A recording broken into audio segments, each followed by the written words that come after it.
Gente.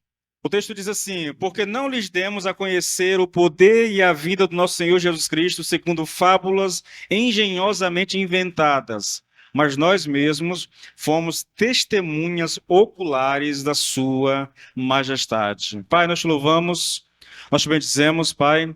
Te damos graça porque nós temos o privilégio, Senhor, de poder estudar a tua palavra, de poder aprender com a tua palavra, Senhor, o privilégio de nos reunirmos como igreja, Senhor, e aqui juntos, Pai, nós mergulharmos, Pai, no conhecimento da palavra de Deus. Lembrando que a palavra, meu Deus, é o evangelho, esse evangelho que pode nos salvar, esse evangelho que é o poder de Deus para a salvação daquele que crê. É um evangelho que transforma, que liberta, e como o próprio Senhor Jesus Cristo diz, a verdade nos liberta, Senhor, ela nos transforma. E é nesse sentido que nós oramos a Ti, Pai, que o Senhor fale conosco de maneira que a Tua palavra, Senhor, gere frutos no nosso coração, no nome do Senhor Jesus. Pai, que aquilo que nós vamos aprender nessa noite, Senhor, sirva de consolo, sirva de exortação, sirva, Senhor, meu Deus, de confronto, se for necessário, mas que o Senhor fale por meio da Tua palavra,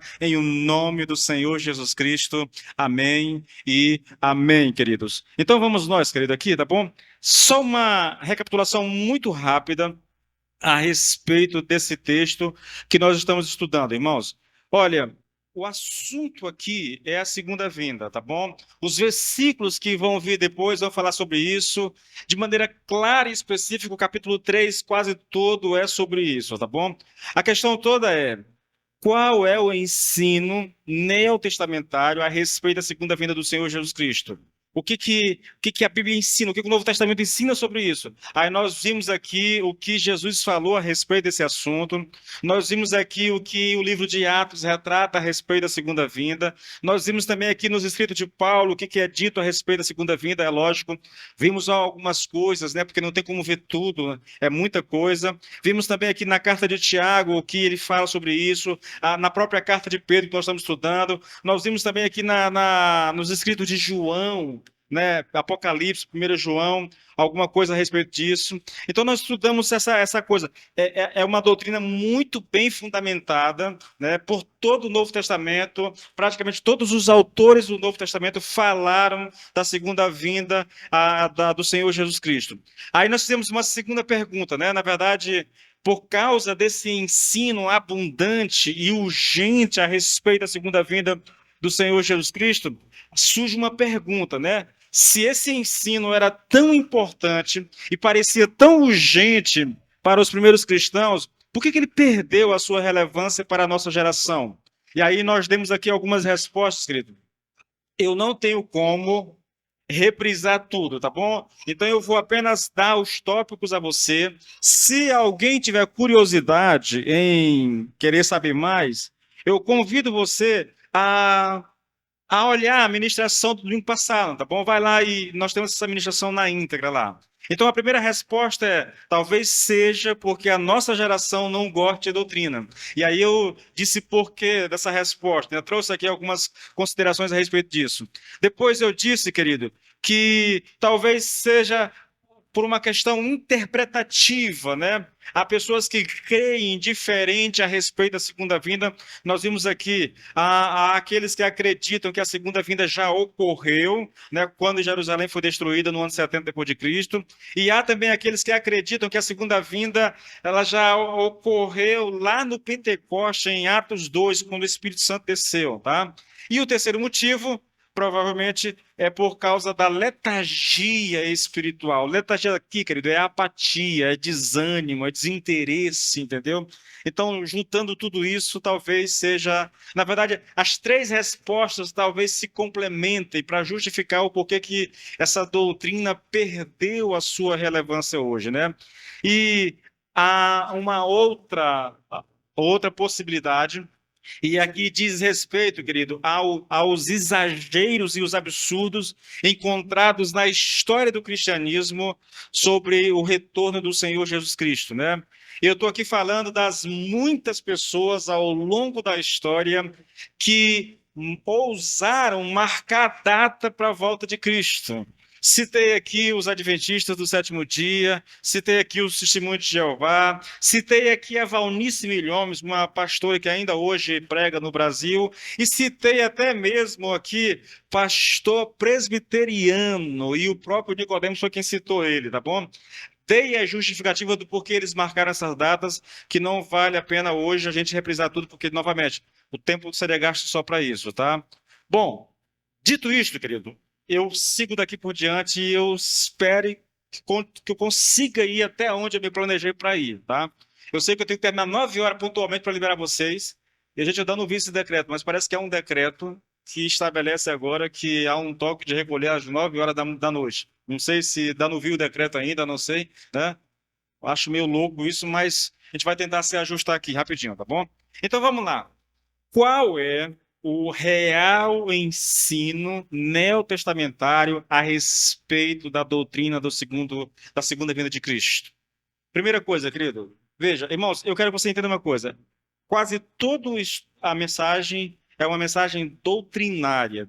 Tem como propósito dar a vocês conhecimento bíblico a respeito de uma das doutrinas que é, à luz do Novo Testamento, uma das mais importantes. Nós vimos aqui, todos os autores falaram sobre ela, e falavam com uma urgência, a ponto de Paulo sugerir que fosse bom que aqueles que estavam solteiros não casassem, entendeu? Para que não se embaraçassem com as coisas desse mundo, porque a volta de Cristo estava às portas. Então, olha só, o ensino do Novo Testamento, querido, é que a vinda de Cristo será uma vinda pessoal, pessoal.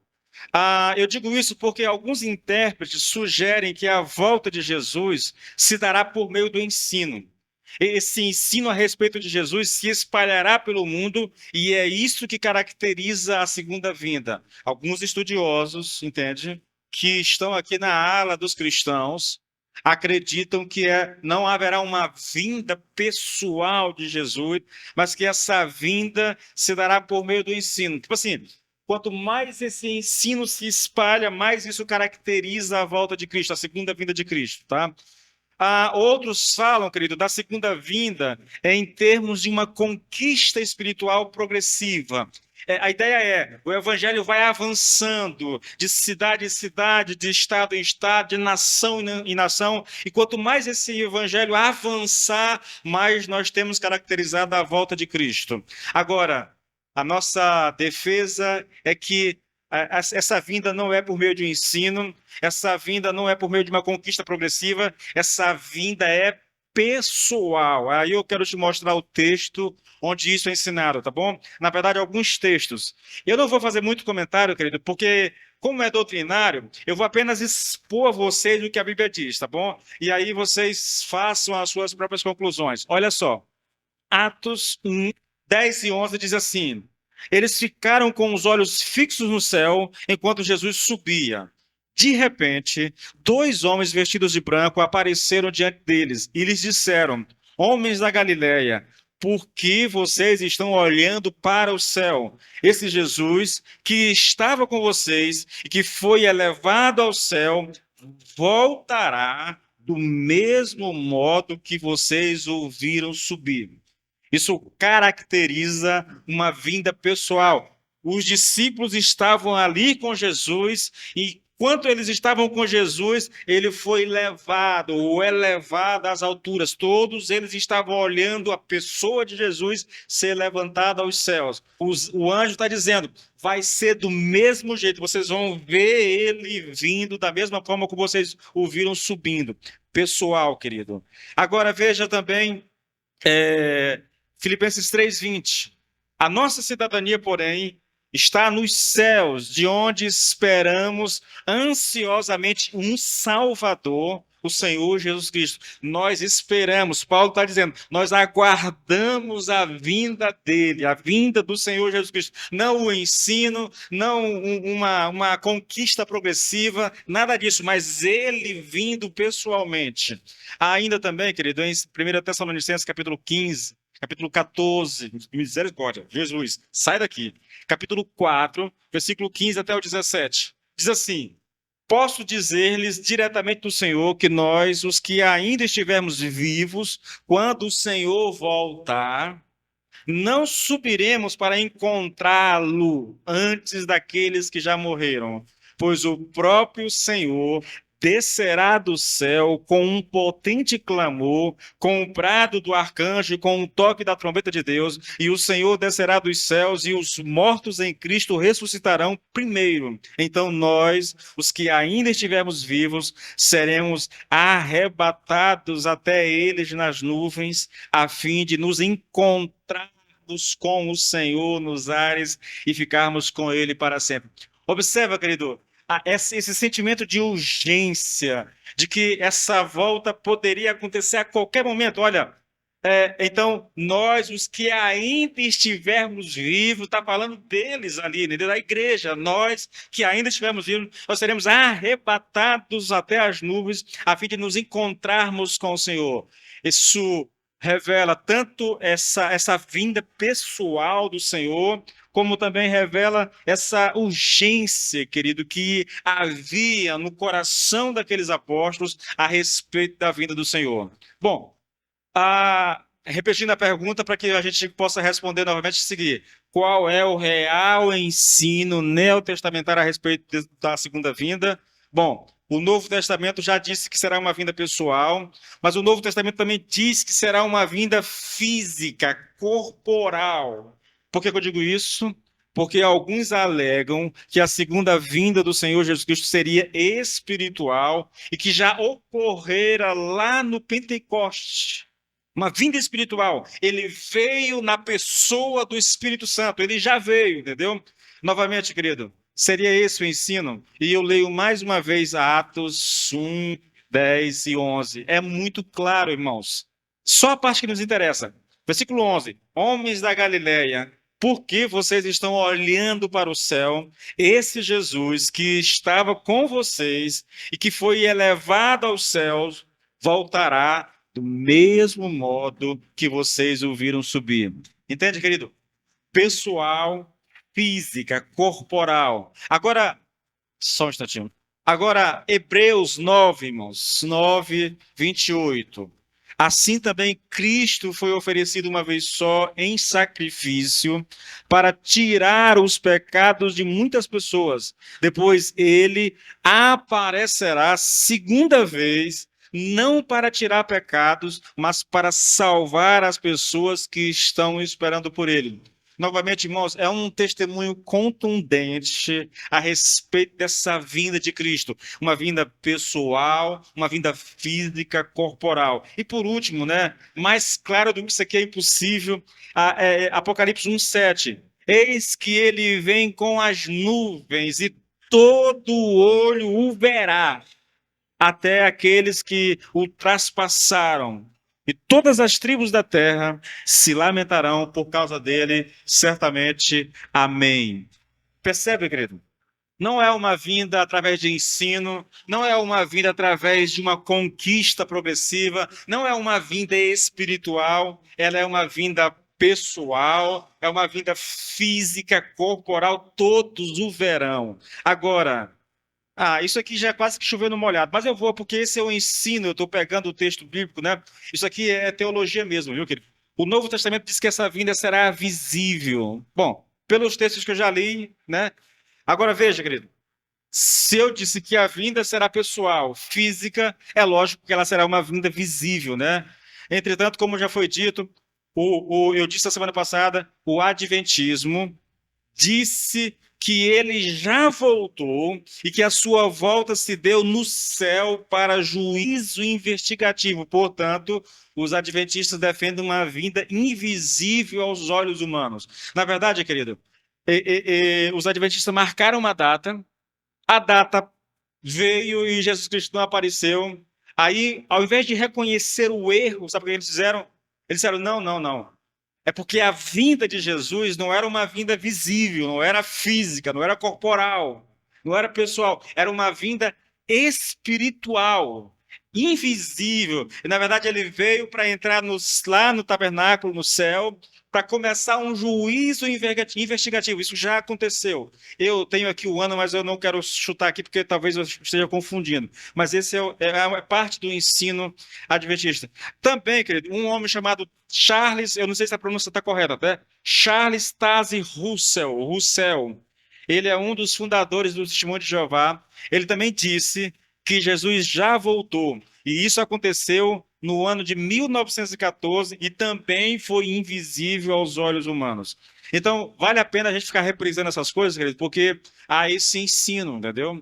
Há esse ensino. Agora, veja, irmãos, observe, querido, os termos usados para descrever a volta do Senhor Jesus Cristo e tire as suas próprias conclusões. Só os termos aqui, de textos que eu já li. Mas observe, esse Jesus que estava com vocês e que foi levado ao céu, voltará do mesmo modo que vocês o viram subir.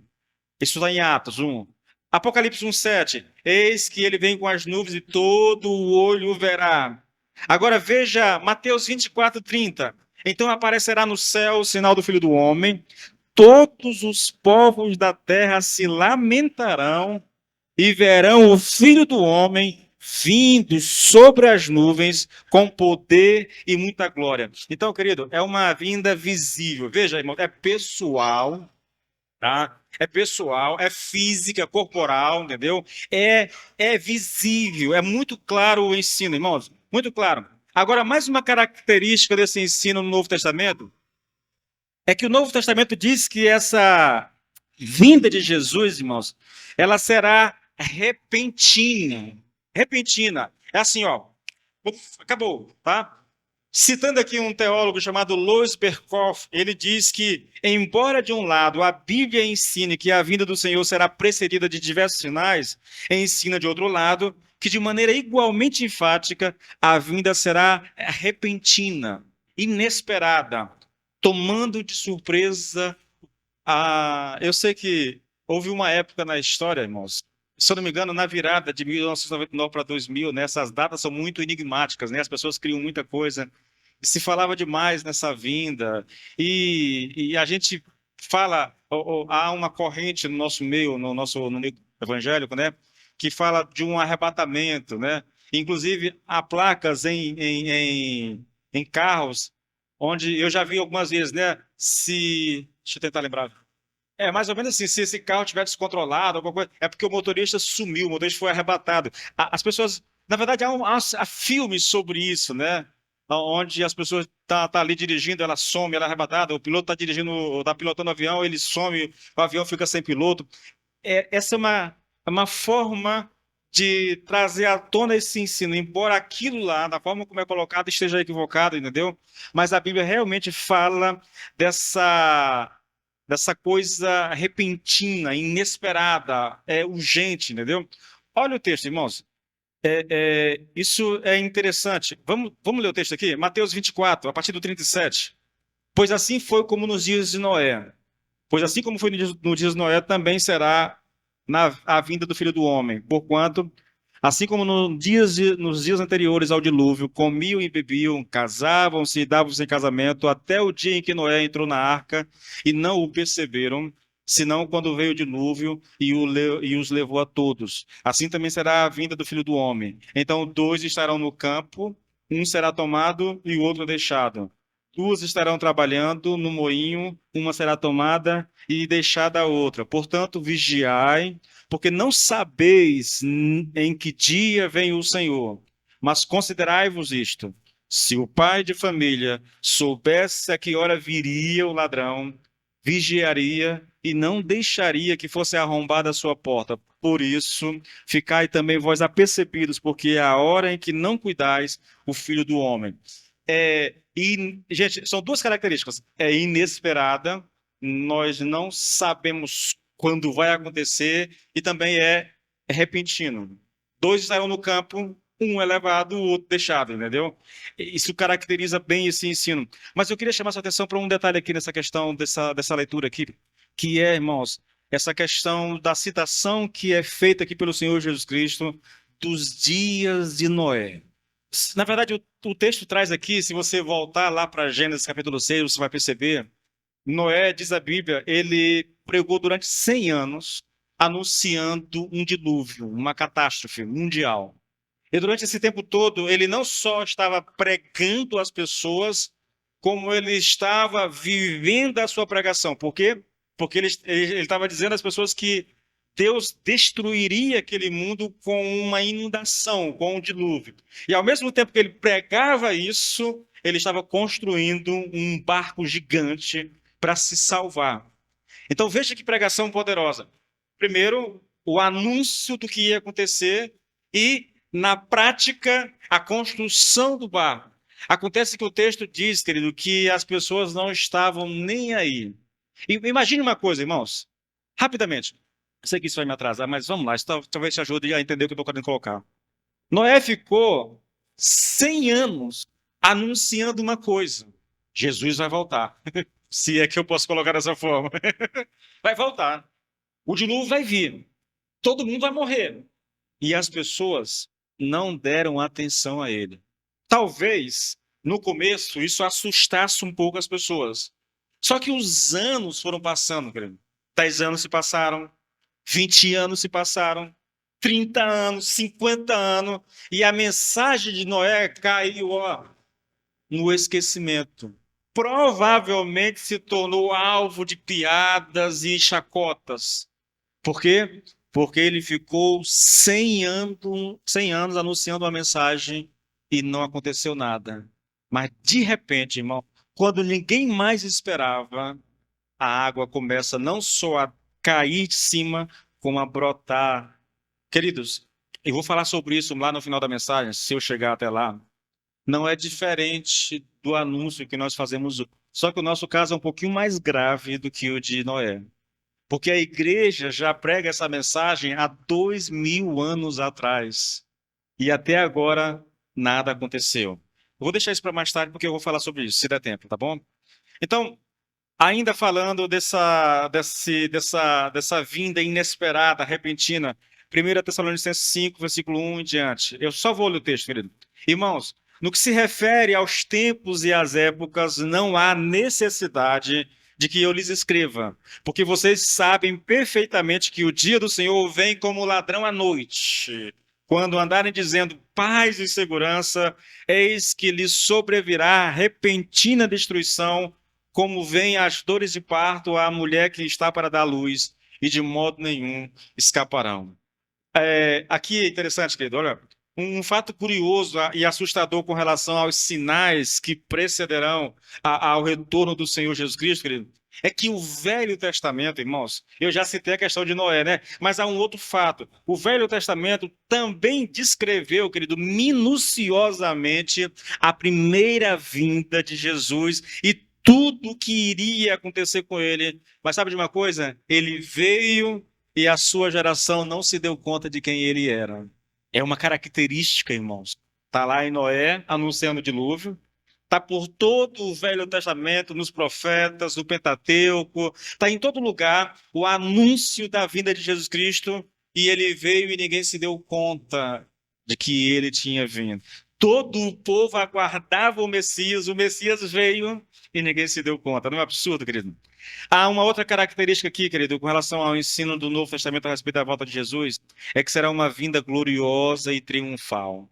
A vinda de Cristo, conquanto seja pessoal, física e visível, será, todavia, muito diferente da sua primeira vinda. Ele não voltará no corpo da sua humilhação, mas num corpo glorificado e com vestes reais. Só para você ter uma noção do que eu estou falando, querido, ouça bem aí rapidinho, Apocalipse 19, 11, irmãos. Olha a descrição que João faz desse Jesus que virá, irmãos. Vi o céu aberto e eis um cavalo branco. O seu cavaleiro se chama Fiel e Verdadeiro e julga e peleja com justiça.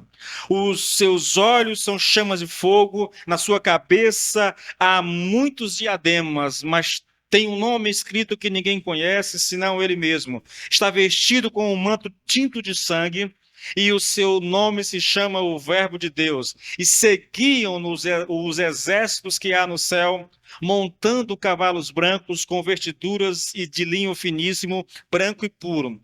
sai da sua boca, aqui começa a descrever Jesus, sai da sua boca uma espada afiada para com ela ferir as nações, e ele mesmo as regerá com cetro de ferro e pessoalmente pisa o lagar do vinho do furor da ira do Deus Todo-Poderoso. Tem no seu manto e na sua coxa um nome escrito: Rei dos Reis e Senhor dos Senhores. A imagem é uma coisa magnífica, irmãos. Cristo montado nos ares, montado num cavalo, cavalo branco, vestido como o rei, vindo, acompanhado das suas miríades e miríades de anjos sobre essa terra. Irmãos, é um negócio poderoso demais, tá? Muito diferente do que aconteceu na primeira vinda de Cristo. Agora, querido, qual o propósito, irmão, dessa segunda vinda de Jesus? Por que ele vem? Para que ele vem, na verdade? Primeira resposta, irmãos, colocar um ponto final a todas as atividades deste mundo e ao próprio, é o que ele vem fazer. Eu sei que isso pode parecer loucura, mas o ensino bíblico é muito claro. Esse mundo, como nós o conhecemos, um dia desaparecerá. A descrição que Pedro faz disso, irmãos, é uma coisa simplesmente aterradora. Olha 2 Pedro 3:7. Mas os céus e a terra que agora existem estão sendo guardados pela mesma ordem de Deus, a fim de serem destruídos pelo fogo. Estão sendo guardados para o dia do julgamento e da destruição dos que não querem saber de Deus. Versículo 10. Virá, entretanto, como ladrão o dia do Senhor, no qual os céus passarão com estrepitoso estrondo e os elementos se desfarão abrasados. Também a terra e as obras que nela existem serão atingidas. Sabe o que eu tenho na mente? O que tem na mente é essa coisa fantasiosa desses cientistas, tipo National Geographic, esse pessoal da Sky, né, que a gente vê lá naqueles canais. Na minha cabeça, gente, olha, a Bíblia não diz isso, tá bom? É a minha interpretação. Um cometa ou alguma coisa no céu vai se chocar com a Terra. Bum! E adeus, Terra. Esses filmes apocalípticos que a gente assiste, irmãos, querido, há um fundo de verdade naquilo, tá? Eu sei que é muita viagem, mas de fato, irmão, se você pegar a Bíblia, é assim que a gente percebe. Um dia isso, irmão, o céu vai se derreter, se desmanchar, cairá, atingirá a terra e tudo que há na terra será destruído. Esse mundo como nós o vemos, querido, ele deixará de existir um dia. Ah, pastor, essa história é velha. Assim como a pregação de Noé durante 100 anos. Assim como o anúncio da vinda do Messias durante quase 2000 anos. Assim como a vinda de Cristo, que nós anunciamos há 2000 anos. Tá? Apocalipse 21. Então vi uma nova terra e um novo céu. Porque a primeira terra é essa aqui, e o primeiro céu haviam desaparecido, e o mar já não existia mais. Isso aqui um dia deixará de existir, irmãos. Olha, citando alguém aqui, alguém disse que o mundo não existe desde toda a eternidade, e que o mundo também não existirá por toda a eternidade. Isso significa que, assim como houve um princípio para o mundo, também haverá um fim. E o propósito supremo da segunda vinda do nosso Senhor é pôr fim a esse mundo como nós o conhecemos. Assusta? Assusta. Mas é esse o ensino bíblico. Esse é um dos primeiros propósitos da vinda de Cristo. O segundo propósito, irmãos, é ressuscitar e julgar toda a humanidade. Novamente, eu sei que esse é um assunto que as pessoas não gostam muito de ouvir e que, de certa forma, isso caiu no descaso. Mas me permita ler a Bíblia para você, irmão. Se você não crê, aí tu te vira com Deus, tá bom? Meu papel é anunciar o que está escrito. Apocalipse 20, versículo 12 em diante. Vi também os mortos, tanto os importantes como os humildes, que estavam em pé diante do trono. Foram abertos livros e também foi aberto outro livro, o livro da vida. Os mortos foram julgados de acordo com o que Os mortos foram julgados de acordo com o que cada um havia feito, conforme estava escrito no livro. Aí o mar entregou os mortos que estavam nele. A morte e o mundo dos mortos também entregaram os mortos que eles tinham sob seu poder. E todos foram julgados de acordo com o que cada um tinha feito. Duas observações, querido. Há dois julgamentos aqui, na verdade, se é que eu posso colocar dessa forma. Na minha concepção, na minha interpretação, isso também de acordo com a interpretação de grandes homens de Deus, há um julgamento universal de toda a humanidade diante de Deus na segunda vinda de Cristo.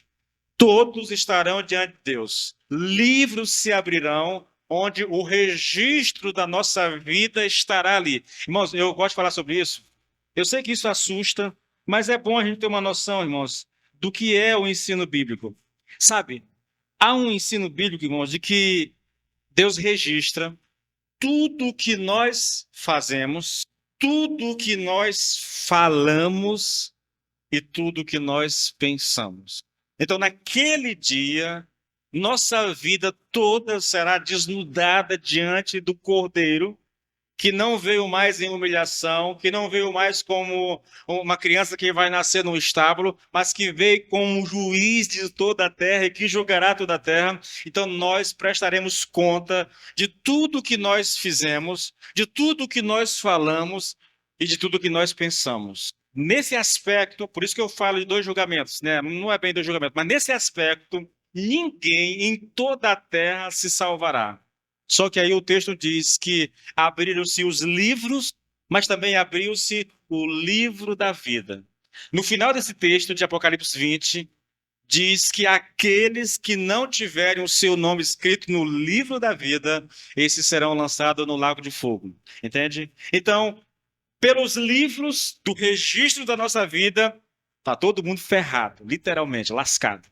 Mas, se de repente teu nome estiver no livro da vida, então há esperança para você. Tá? A grande questão, irmãos, é saber se o teu nome está ali registrado no livro da vida. A mensagem do Evangelho é levada nesse sentido, de que você tenha consciência, de que você saiba que o teu nome está escrito no livro da vida. Se você ainda não tem certeza disso, eu te aconselho urgentemente a você abrir o coração, a aceitar a Cristo como Senhor e como Salvador da tua vida, porque ainda tem esperança, tá bom? Bom, mais um propósito da vinda de Cristo, irmãos: destruir todos os inimigos de Deus. E é muito interessante o que o livro do Apocalipse faz com a descrição desses inimigos de Deus. Deixa eu te mostrar, querido. Acompanhe comigo, por exemplo, Apocalipse 19, abre aí rapidinho, versículo 20. Eu vou te mostrar a destruição dos inimigos de Deus, irmãos. Passo a passo. Olha que coisa interessante. Eu só vou ler porque não tem como comentar. Mas olha só. 19, Apocalipse 19, 20. Mas a besta foi presa, e com ela foi preso o falso profeta que, com sinais feitos diante da besta, seduziu aqueles que receberam a marca da besta e eram os adoradores da sua imagem. Os dois, a besta e o falso profeta, foram lançados vivos dentro do lago de fogo que queima com enxofre. Eu tenho aqui dois inimigos de Deus que estão sendo destruídos. A destruição eles estão sendo lançados dentro do lago de fogo que queima com enxofre. Agora vai a Apocalipse 20, versículo 10. 10. Acompanha aí rapidinho. O diabo que os tinha enganado foi lançado no lago de fogo e enxofre, onde já se encontram a besta e o falso profeta, e serão atormentados de dia e de noite para todos sempre. Irmãos, eu confesso a vocês, eu não gosto de falar sobre isso aqui não, porque eu penso o seguinte: se a sentença e o juízo de Deus sobre nós fosse apenas a morte, o deixar de existir, estava bom demais. Mas o problema, querido, é que a Bíblia diz que o juízo é muito severo, irmãos. Não é só morrer, mas é ser lançado, diz o texto, num lago de fogo e atormentado, porque a sentença é a mesma para todos, atormentados de dia e de noite para todos sempre, tá? Veja, Apocalipse 20, 14. Então, a besta, o falso profeta e o diabo já foram lançados no lago de fogo, né? Então, vamos aqui para Apocalipse 20:14. Olha o texto. Então, a morte e o inferno foram lançados para dentro do lago de fogo. Essa é a segunda morte, o lago de fogo. A segunda morte é a sentença final, querido. Agora, o versículo 15, irmãos. Veja, a besta, o falso profeta, o diabo, a morte e o inferno já estão no lago de fogo. Agora ouça, querido, isso é aterrador, irmãos. Versículo 15. E se alguém não foi achado escrito no livro da vida, esse foi lançado no lago de fogo, querido. Irmãos, isso é simplesmente aterrador. Aterrador. Entende? É a sentença final estabelecida pelo Senhor Jesus Cristo na sua segunda vinda sobre aqueles que rejeitaram o Evangelho, que rejeitaram o sacrifício de Jesus Cristo na cruz do Calvário. Porque rejeitaram a Cristo, eles não têm o nome escrito no livro da vida, e porque não têm o nome escrito no livro da vida, eles foram lançados no lago de fogo, onde serão atormentados de dia e de noite para todos. Esse é o ensino bíblico. Qualquer coisa menos do que isso aqui, irmãos, é negar a Bíblia, é omitir uma parte muito importante do ensino bíblico, que isso aqui tem como propósito gerar temor no coração das pessoas, entendeu? Fazer com que elas se arrependam dos seus pecados e corram para Cristo em busca de salvação, porque enquanto tiver vida, há esperança de arrependimento, há esperança de salvação, há esperança de ter o nome escrito no livro da vida, tá bom? E, por último, irmãos, propósito da vinda de Cristo, inaugurar aquilo que os teólogos chamam de era vindoura, ou estado eterno de coisas. Deixa eu te mostrar o que é isso na Bíblia. Apocalipse 20:21, a partir do versículo 1, diz assim, olha, e vi novo céu e nova terra, pois o primeiro céu e a primeira terra passaram, e o mar já não existe. Vi também a cidade santa, a nova Jerusalém, que descia do céu da parte de Deus, preparada como uma noiva enfeitada para o seu noivo. Então ouvi uma voz forte que vinha do trono e dizia: Eis o tabernáculo de Deus com os seres humanos. Deus habitará com eles, eles serão povos de Deus, e Deus mesmo estará com eles e será o Deus deles. E lhes enxugará dos olhos toda lágrima, já não existirá mais morte, já não haverá luto, nem pranto, nem dor, porque as primeiras coisas passaram. E aquele que estava sentado no trono disse: Eis que faço nova todas as coisas, e acrescentou: Escreva, porque estas palavras são fiéis e verdadeiras. Se por um lado há um grupo de pessoas junto com o diabo, junto com o inferno, junto com a morte, junto com a besta, junto com o falso profeta, que serão lançados no lago de fogo e serão atormentados de dia e de noite para todo sempre. Do outro lado, há aqueles que creem no Senhor Jesus Cristo e eles habitarão essa nova Jerusalém, a Jerusalém celestial que desce do céu, querido, onde o próprio Deus estará no nosso meio, e a promessa é que nesse lugar não haverá mais lágrima, não haverá mais dor, não haverá mais sofrimento. Haverá aquilo que é chamado de, repetindo, querido, era vindoura, um estado eterno de coisas, de gozo, de alegria na presença do Senhor. Mais uma pergunta: o que vai acontecer, ou quando vai acontecer a segunda vinda do Senhor Jesus? E a resposta é: ninguém sabe, irmão. Nós não sabemos. Nós conhecemos os sinais, nós sabemos como vai acontecer, mas quando vai acontecer, ninguém sabe. Olha o que Jesus Cristo disse, o próprio Cristo encarnado disse isso aqui em Marcos 13:32. Quanto ao dia e a hora, ninguém sabe, nem os anjos do céu, nem o Filho, ele está falando dele mesmo, senão somente o Pai. Entende? A pergunta que deve ser feita, irmãos, agora, é que todos nós devemos responder com sinceridade: você crê nesta segunda vinda Ou será que eu citei isso aqui semana passada, né? Ou será que você caiu no erro dos dois extremos? Aquele de ignorar completamente a doutrina, ou o erro, querido, que é caracterizado por um ensino exagerado a respeito dela, marcando datas, dias para a volta de Cristo, entendeu? Nós precisamos nos posicionar. Para o Novo Testamento, essa doutrina era super importante. Todos os escritores do Novo Testamento praticamente falaram dela e falaram num tom de urgência, querido, de algo que estava prestes a acontecer, tá? Mas a questão é, será que nós cremos? Me permita ler o texto mais uma vez, irmãos. Estou aqui já quase desesperado, olhando para o tempo. Abra mais uma vez em 2 Pedro, versículo 16. Leia o texto mais uma vez. As razões que levaram Pedro a escrever isso aqui, eu citei na meditação passada, não vou recapitular isso aqui, tá? Porque não vos demos a conhecer o poder e a vinda de nosso Senhor Jesus Cristo, seguindo fábulas engenhosamente inventadas. Mitos, né? Nós não criamos um mito, nós não bolamos uma história para impressionar vocês. Ele diz: nós mesmos fomos testemunhas oculares da Sua Majestade. Bom, querido, eu fiz uma abordagem geral a respeito da doutrina da segunda.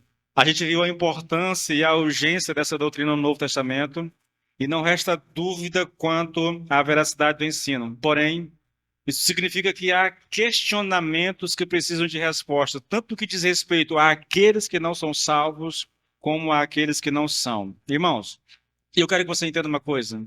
Se questiona esse ensino. A demora aparente, né, leva as pessoas a questionarem isso. Tanto aqueles que não conhecem a Cristo, como aqueles que conhecem, podem ser levados a questionar. Para os não salvos, querido, a questão mais importante a responder é essa.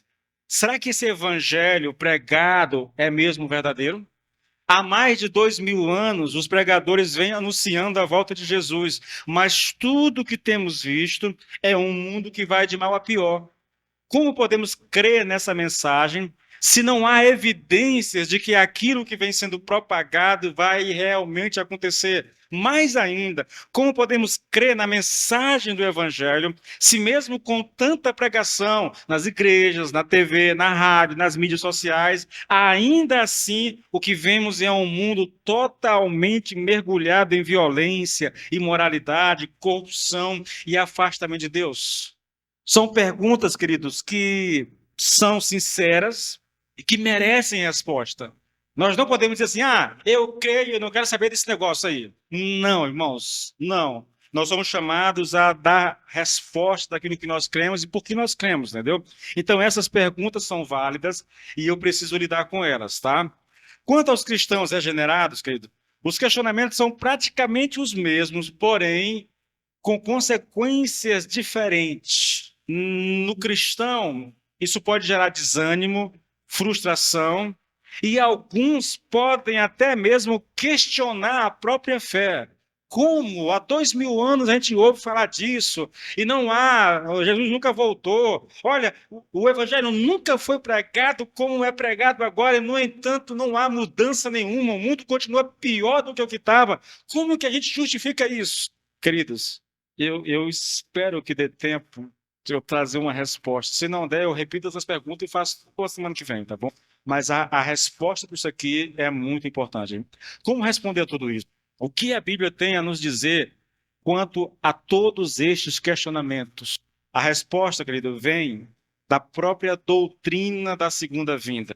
E é por isso que eu queria convidar você a analisar essa doutrina panoramicamente e extrair dela alguns princípios gerais que responderão a esses questionamentos, tá bom? Em primeiro lugar, provavelmente, eu vou ficar só nisso aqui, tá? Aí é bom porque eu queria fazer uma coisa semana passada, hoje, na verdade, não deu, eu faço na semana que vem. Então, olha a primeira resposta, irmãos. Em primeiro lugar, o ensino bíblico a respeito da doutrina da segunda vinda de Cristo, eu estou respondendo às perguntas que foram feitas, né? Por que depois de 2000 anos atrás, Jesus não...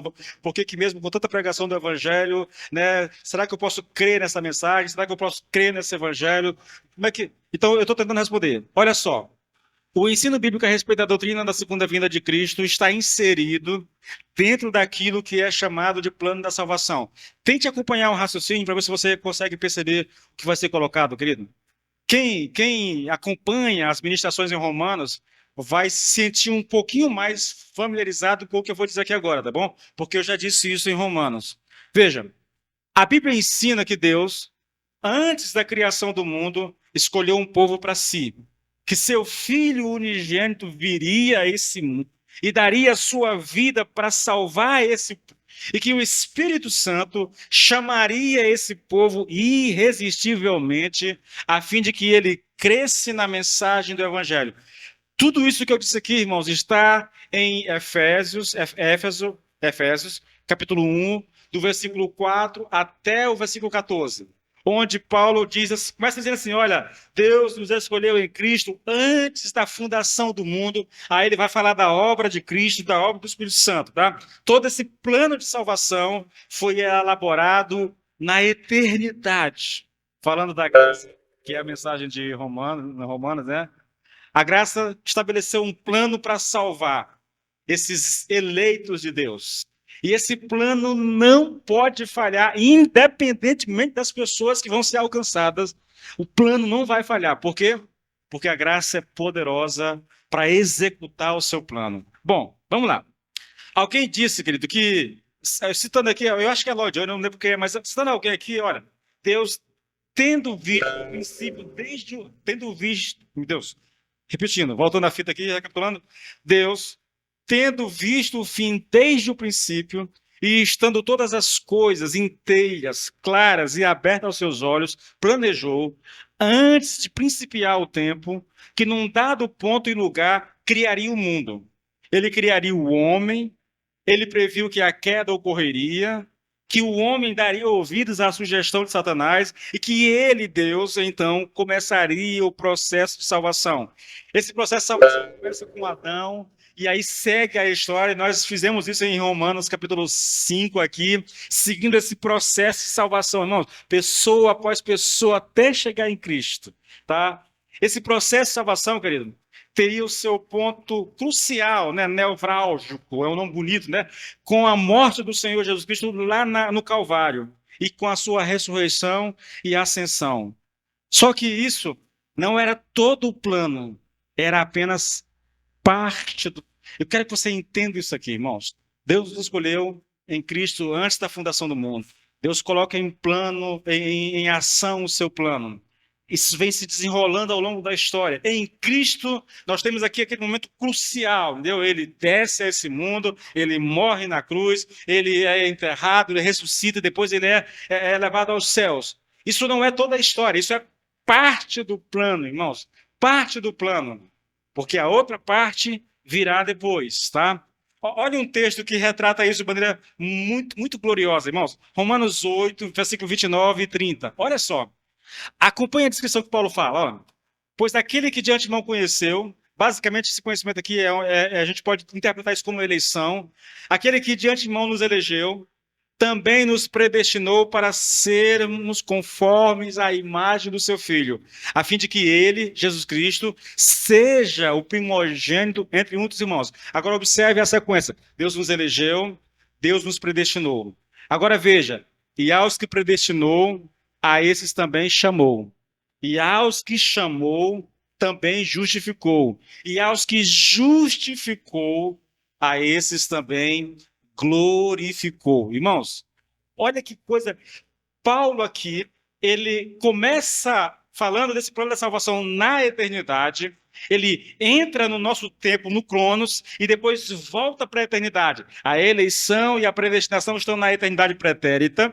Aí nós temos aqui o tempo presente. Nesse tempo presente, Deus nos chama, Deus nos justifica. Depois ele volta para a eternidade, quando nós somos glorificados. Ouça bem isso, olha. Tudo o que aconteceu até agora foi predito pelo Senhor, foi planejado, foi estabelecido pelo Senhor. Minha questão é a seguinte, irmãos, ouçam. O plano redentor de Deus incluiu a nossa glorificação.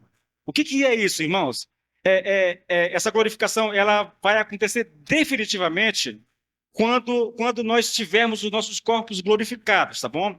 Essa glorificação que Paulo fala aqui, ela só vai acontecer definitivamente quando nós ressuscitarmos e recebermos corpos glorificados. E isso só vai acontecer depois da segunda vinda de Jesus Cristo. Portanto, se tudo que diz respeito ao plano de salvação já aconteceu, né, faltando apenas a glorificação, eu posso crer de todo o meu coração que ela também irá acontecer. Então, como é que eu respondo a esses questionamentos? Te dizendo o seguinte: olha, Deus estabeleceu um plano de salvar os seus eleitos. Salvar. Tudo que ele disse a respeito da salvação desses eleitos já aconteceu com uma única exceção. Falta a glorificação, falta a ressurreição dos salvos para que eles recebam os seus corpos glorificados. Bom, se tudo mais já aconteceu, faltando só esse pequeno detalhe, então eu posso descansar, irmãos, de que esse detalhe vai acontecer. Queridos, aqui eu chamo você para usar a mente um pouquinho, tá bom? E eu vou encerrar aqui também por causa do nosso horário. Irmãos, a Bíblia é um livro para se crer. Há partes em que eu simplesmente creio, se Deus diz, eu me submeto. Mas, no geral, a Bíblia é um livro para ser entendido, compreendido. É possível a gente raciocinar logicamente. É lógico que é uma lógica meio que espiritual, né? Mas há uma lógica nisso tudo. Veja, irmãos, Deus nos elegeu em Cristo antes da fundação do mundo. Ponto final. Isso aconteceu, isso já fez. Agora, esse povo eleito vai ser salvo. Esse plano de salvação vai se cumprir. A história bíblica está aí para descrevê-lo, para narrá-lo, apontando o passo a passo do que vai sendo feito. Eu sugiro a você que pegue, eu vou até renomear a pregação lá em Romanos, que acompanhe sobre isso, quando eu falo do poder da graça e de como a graça vai, ao longo da história bíblica, colocando em execução o seu plano, a despeito das pessoas que estão sendo usadas, entendeu? Por exemplo, Deus usou, irmãos, Davi, a despeito de um homem, é lá atrás, né? A despeito de ser um homem que cometeu um monte de coisas. Quem não conhece aqui a história de Batseba, né? Do que Davi fez. Deus usou tantos outros homens, irmãos, na história. Homens, mulheres ímpias, prostitutas, mulheres de outras nações. A graça vai trabalhando ao longo da história até chegar a Cristo.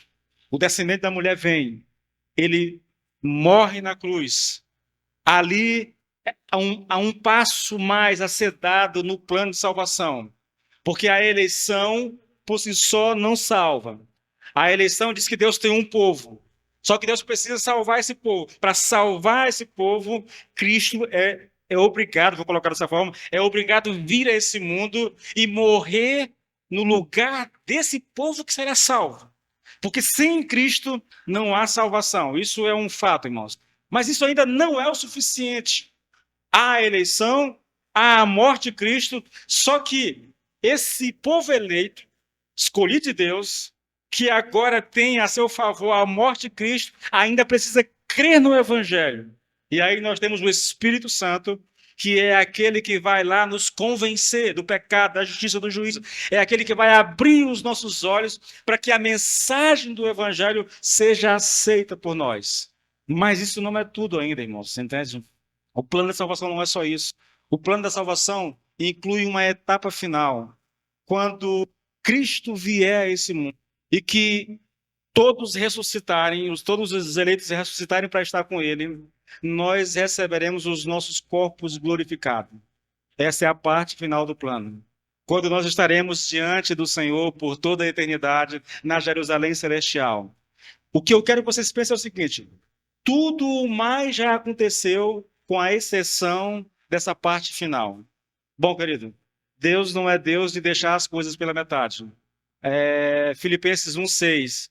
Aquele que começou a boa obra em nós, ele há de completá-la até o dia de Cristo Jesus. Então, ele vai tornar real todo o seu plano na nossa vida. É com isso que eu posso justificar, querido, 2000 anos de atraso, se eu posso colocar dessa forma, né? É por isso que eu posso justificar a ideia de que mesmo o evangelho sendo pregado em tantos lugares, mesmo assim nós não temos aquilo que nós gostaríamos de ter, o mundo não foi transformado, mas o fato é que Deus continua agindo, continua executando o seu plano, e ele só vai parar quando o plano estiver concluído. Nisso nós podemos descansar, porque essa é uma certeza inabalável. A grande questão é, será que você que está me ouvindo crê nisso?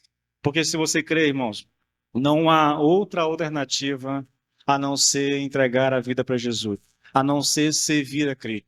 Porque se isso não acontecer, irmãos, você não terá o seu nome escrito no livro da vida. Se o seu nome não estiver escrito no livro da vida, você vai ser lançado no lago de fogo, como disse Apocalipse 20. E você será atormentado por toda a eternidade. Irmãos, eu sei que eu quero brincar, mas até para brincar com isso é complicado. Se você não for salvo, você terá vizinhos bem desagradáveis, querido. Pense nos vizinhos que você vai ter, né? Deu por toda a eternidade. Se eu posso, e eu posso, acho que eu posso falar isso, irmão. Aceitar a Cristo, querido. Entregar a vida para Cristo é uma atitude muito inteligente, irmão. Muito inteligente. Eu espero que você entregue suas vidas a Ele. Amém? Coloque-se de pé, por favor, em nome de Jesus. Pai, nós louvamos, Pai. Nós bendizemos. Nós exaltamos o Teu nome, Pai. Nós exaltamos o nome do Senhor Jesus. Ele é o nosso Redentor. Ele é o nosso Salvador. É por causa do seu sacrifício que o nosso nome está escrito no livro da vida. É por causa da sua morte que os nossos pecados foram perdoados. Por isso, o que cabe a nós, teu povo, é adorar a Jesus, é bendizê-lo, é dar a Ele graças, é enaltecê-lo, é engrandecê-lo, é exaltá-lo, porque de fato, Senhor meu Deus, Ele é o Senhor dos senhores, Ele é o Rei dos reis, Ele é aquele que virá uma segunda vez para buscar o seu povo, punir aqueles que não creram no seu nome. Meu Deus amado, no nome de Jesus, eu quero encerrar essa mensagem te pedindo que o Senhor rompa com todas as barreiras, com a incredulidade, Senhor, rompa com a desconfiança, rompa com o medo, com a religiosidade, e que o Senhor abra o nosso entendimento para crer nessa mensagem do Evangelho e, crendo, possamos entregar nossa vida a Jesus. Meu Deus amado, que aqueles que nos ouvem, sejam aqui, sejam pelas redes sociais, possam colocar a sua esperança, a sua confiança, toda a sua vida nas mãos do Senhor Jesus, porque não há lugar melhor para estar. Te peço isso, meu Deus, no nome do próprio. Amém e amém.